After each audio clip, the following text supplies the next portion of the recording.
I'm changing the oil on my 2012 Mini Cooper R56. It's a two-door hatchback S for the first time. So we've got it takes 4.5 quarts of 5W30, got synthetic. Here's a filter that I'm using. There's a bunch that'll work.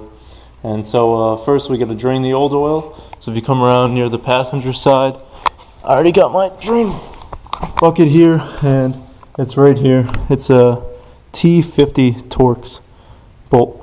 We're gonna get it out and drain it. So next, it's draining right now. We got to get this coolant reservoir out of the way. This is a 10mm bolt right here that we're gonna remove and then move it to the side.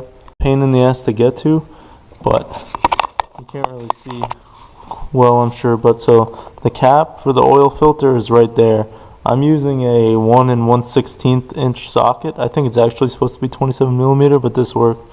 But basically you move this reservoir out of the way, and then I can just barely get to it like this. It comes out. Here's the old one. Note you have the old O-ring here that we're going to replace. And yeah, this will go right over that, and that'll be it. Tighten everything back up. Make sure you didn't break or loosen any of these coolant lines too much. Put this back, and we're just going to put the new oil in here, and we're done.